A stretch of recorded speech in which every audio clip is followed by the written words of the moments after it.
it's Nat. How are you? It's been a little while since I have done a video, so I thought I would jump on to do one to both say hi, ask how you are, in a way that I would love to actually hear your answers in the comments and check in with you around that. But also, just given all that's going on in the world this week, I've just been sort of thinking about, well, what can I contribute right now at the start of this week which will actually kind of help us all in terms of when there's so much collective energy moving, so much going on in Melbourne for so many of my friends in Melbourne. What is it that we can do that really helps us lift in times like that and or separate from the collective madness?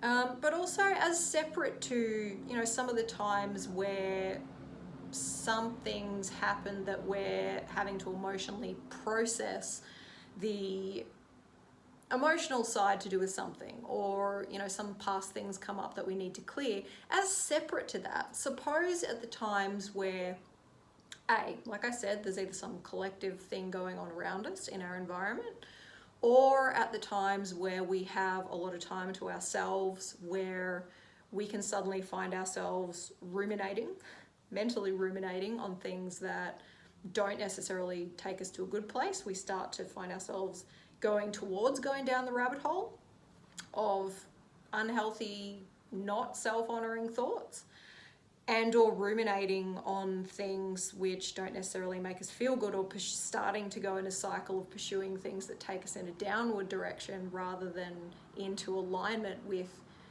where we want to be going and what we want to be growing into and being more of the amazing, beautiful beings that we are. I was just thinking about, there's 11 things that I wrote down that I've very commonly done for me at those times to help realign and lift. So I thought that I would just jump on, and I'll give you those in the comments associated with this so you can kind of read that. But I just thought I'd talk through them briefly as well. And let me know if you have any questions or you have any thoughts. And you know what? Most of these things you know about already, but that's the funny thing about when you're in these moments. Like, all of a sudden, sometimes when we're in it, we can't see the forest for the trees, and it just takes someone loving around us to just kind of go, hey, you remember those things that you can do, and kind of prompt us to think about, what we can do in those moments. So that's what this video is for. is a prompt in that direction. So one of my favorite, number one thing that I always like to do at such times, particularly because, like several of you, I'm highly empathic, I'm highly intuitive. It has never been the case that I can be around the external world or other people without being highly aware of their stuff as well as my own stuff. And part of the daily practice I do, if not twice a day, especially when I've been out and about in the world, or especially at times like this, it's more important than ever when stuff's going on, is to do just like a quick energetic alignment practice at least once a day, every day, or anytime you feel yourself starting to get out of sorts. That's a good reminder, right? To check in, what of this is me and what isn't right now. But my absolute most simple model of that is basically okay, so I'm sitting there, I'm reconnecting, I'm intending to reconnect with me and the purest, most authentic, soulful version of me. So I'm wanting to call that energy in. I'm wanting to reconnect with the earth, reconnect with the universe, reconnect with that version of me. That's the energy in part.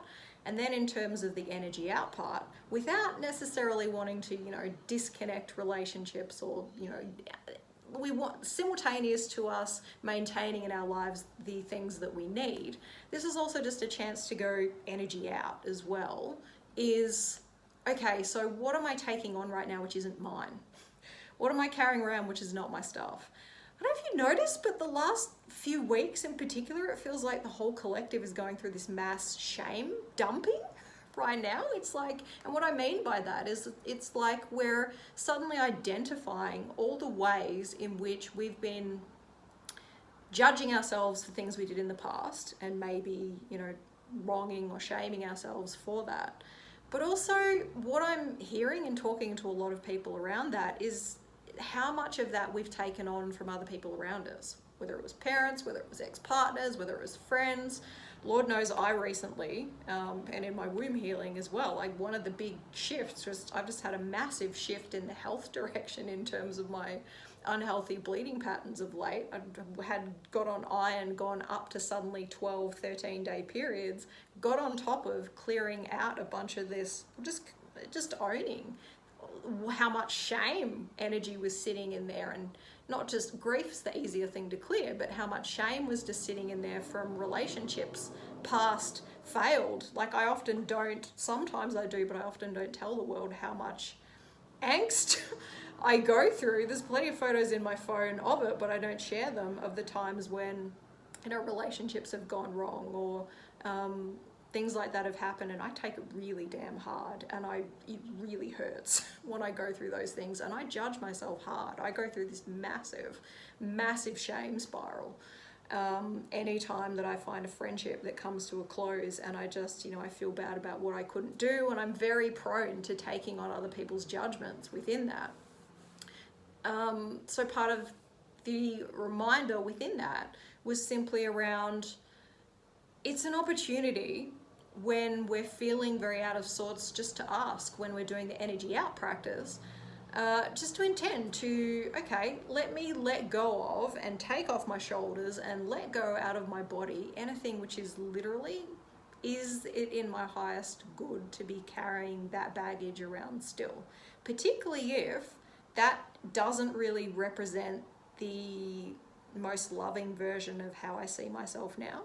It's not about getting rid of the shamey parts or the negative parts of us, or the, you know, the parts of us that inspired us to grow and change necessarily. I'm not saying necessarily throw them off, but what I am saying is, for the energy that we're still sitting in, ruminating in that old version of our identity, rather than stepping into who we're here now and what we can be instead. That's what I'm talking about, you know, letting go of anything like that. That's the energy out part of what's not serving us right now. Let it go. And then finally just sitting with the intention within that. So again, who are you here to be now? What are you here to be? Soulfully, what's your purpose? And moving into the second thing that we can always bring our attention back to, your vision, right? So even right now, even when, and this has happened for me recently too, right? I had goals that I had this year in terms of, there were things that I wanted to do speaking and performance wise. I was saying in a blog last week that, you know, I was like, great, I'm going to make this showreel footage here and get some stuff back from years past and present footage from where I'm at now. And then COVID happened. So now that's not happening this year. And for all we know, that paradigm may be completely changed forever as this world, as the new world drops in beyond all that. Who knows what's going to change beyond that? That's getting a bit ahead of ourselves. But the point is, you know, even when there's things that this year you intended to do and it's like, crap, now I can't do that bit of it. There are still some things, right, that you can do. Like for me, for example, I still have this very, very closely held vision in my head of, I've always wanted to, every property that I've owned or that has been a family property that's been put on the table for me, I've put it on the table every time.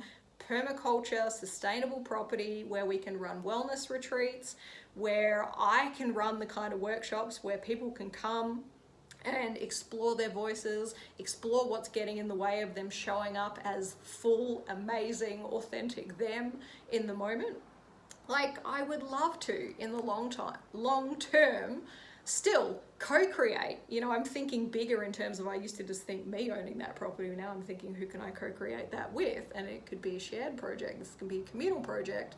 Feels like so much of the world, that's what it's about going forward. It's aspects of our vision like that, right, that can still be. That's sustainability friendly. That's in alignment with all my values still.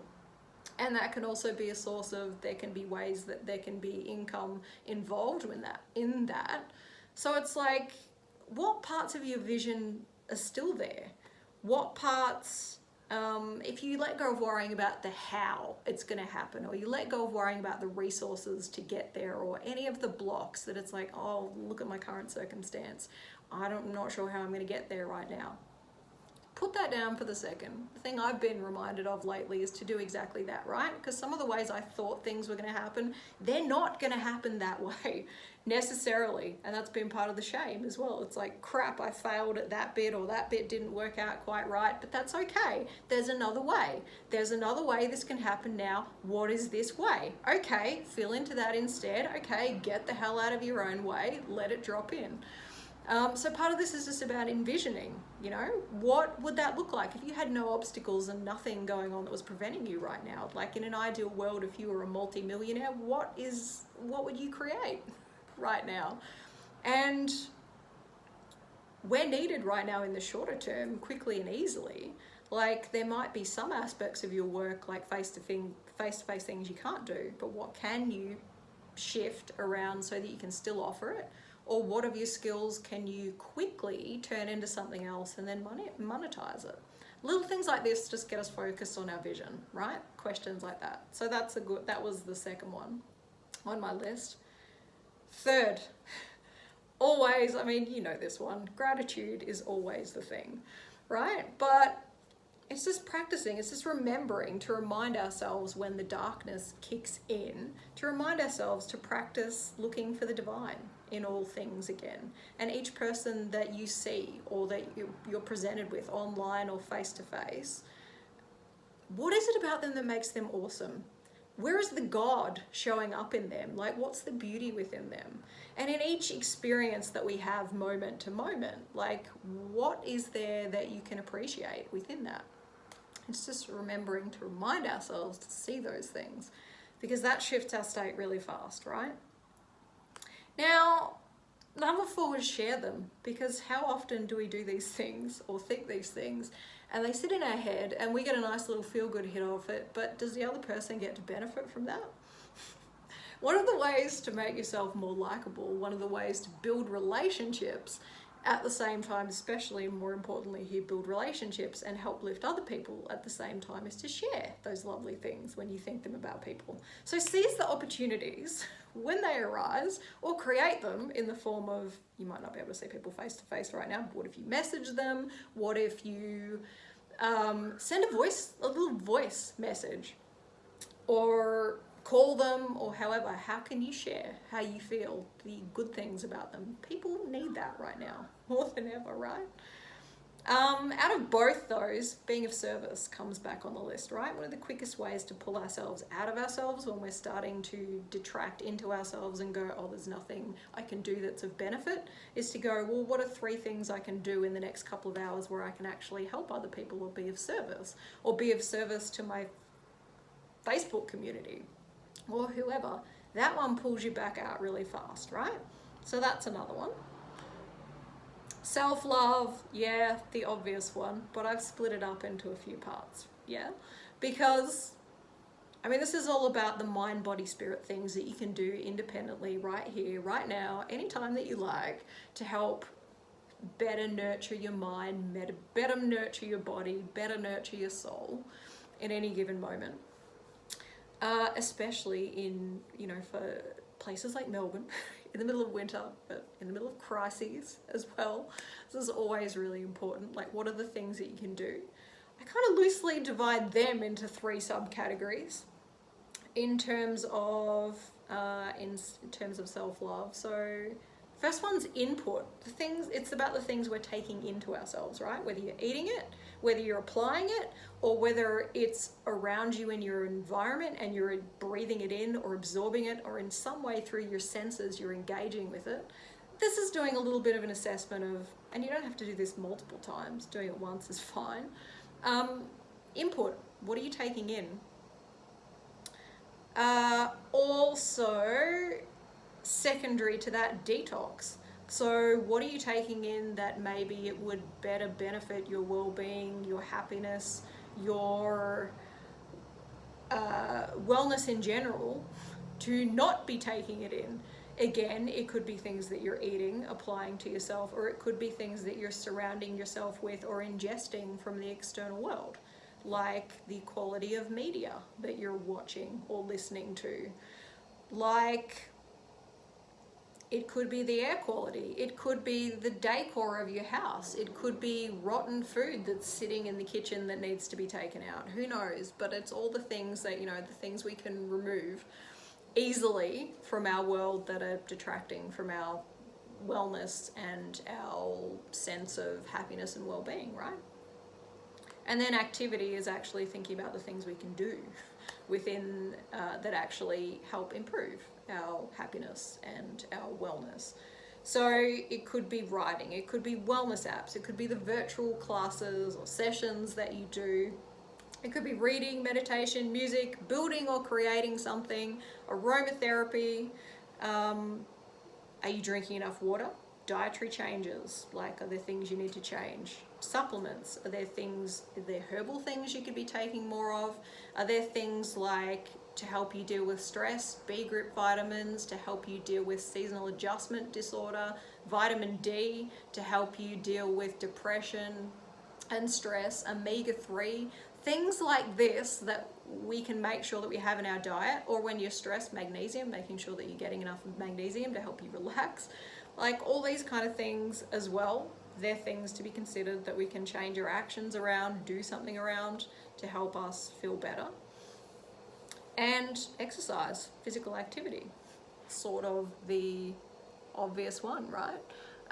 In terms of particularly activity, which when we're talking about changing our mood, yoga can do it, a beautiful walk can do it, and sometimes putting a bit of cardio in there can do it as well. The things that really alter your body chemistry in the positive direction of happy hormones and endorphins a little bit. This could involve some sexploration on your own, or if you're lucky enough to have someone else involved in that as well, it might involve that as well. Anything that gets your heart up and makes you feel better, heart rate up, gets those happy hormones, gets all the good stuff going. And also that takes you away from the negative forms of addiction, right? Because those we want to get you to get the happy biochemistry, but not necessarily the form that comes from drinking too much alcohol or comes from too much synthetic drugs or too much refined sugar or overeating, overworking, overindulging in Netflix, the bad kind of media, the best and worst of the internet's best and worst of porn, whatever it happens to be. It's thinking about the healthy side of that, what action you can take to move you towards the healthy side as opposed to the addictive, not so good for your well-being side, right? Try to avoid the stripes because it looks like it's all changed in here. Lighting just changes forever throughout this room, throughout the day. And I'm not going to outrun it. Oh well, we're finishing as it is with a vacuum in the background. Two more. Support. I know you know this, but it's the reminder, right? Do you ask for it? Are you asking for it? And what is it that you need? That's the trickier thing, because a lot of the times, talking to some colleagues about this recently, right? A lot of the times when we need help, that's all very well, or when we have room to get it, it's all very well, but what if you don't know what you need? What if you need some time to feel into that? And what if you need to work it out? And or then also, how do we communicate that to others in a way which actually helps them help us achieve it? How can we communicate our needs in the form of actions to other people that they can take to help us out and that would help us feel more loved and supported? This is a good question to ask around the support piece. And life being life, it may be that, there may be someone that we hope may be able to support us with those things, but is it necessarily that that person is available in this moment, or might it be that somebody else can be available on a planet of up to approaching 8 billion people who can help you in those moments? Sometimes we have to be a bit practical and a bit, realistic and kind of thinking, well, what's achievable in terms of what I need? And it can be very demanding on relationships if we sort of expect people to be on call for us. and then expect them to show up anytime, anywhere, anyhow, as we require it. As opposed to if you make a request of someone, hey, are you available to chat right now? Hey, I need something right now. Can we have a chat about that? As opposed, when you do that and then you kind of make a time to kind of talk about whatever you need, that can be a little bit more helpful, right? Final thing that also really helped, and I was talking about this in another video recently, but one of the things I did in one of the worst times in my world, when I was in my 20s, and I got to what Jordan Peterson was talking about in a video I watched yesterday about so much of mental health not necessarily being because of the pre-existing genetics or necessarily because of some of the health sides of it, but sometimes it's just literally that life dumps so much crap on you at once that you've got 5, 2, however many crises going on around you at once, that it's too much, and people just blow for that very reason, right? I had one of those times, and one of the things I did when I was completely, honestly suicidal in one of those times was, after I had this beautiful divine moment where this beautiful voice came through, the next thing I found myself doing after that was creating what I'm calling your lift list, right? All of a sudden, for the next hour or so after that, I spent my time just making a list of every little practical thing that I could do, including some of the things I've talked about earlier, that we can do that helps us shift our state towards away from the rumination, away from the negative side of down the rabbit hole, and back into the positive side of our well-being and moving towards our highest potential, right? So if you were to make a list with up to 50 things on it, which could include any of the activities prior from this list, or could potentially be, so aware of that outside right now, I don't know if you can hear that. The idea is that you make a list of those activities, up to 50 things that you can do fairly quickly, easily, no expense. The next time that you think a negative thought, or you think something that you know is going to take you in a direction that's not going to benefit your well-being, you go to this list, you pick the first or second or third thing on it, and or whatever ones you're up to, and you just do that thing, as opposed to investing your time and energy in ruminating and thinking about that shame thing, or going in another circle with something that you know is not going to help you. You know it's not going to help your well-being. You know it's not helping who you want to help. Do that thing on the list. Do one of the things, 3 things, however many you want to do, but have it as a standard practice to go to your lift list to do one of those things, right? That can be really helpful. So that's it for me from my little lunch break video today. Thank you so much for sticking around. Apologies for the stripe face going on in here.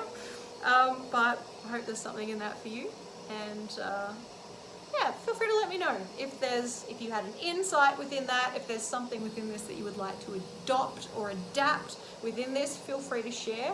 Or if you have any further questions, or there's anything else that I can help you with at the moment, please don't hesitate to sing out. I hope you're well. Sending you loads of love, and looking forward to chatting soon. Bye.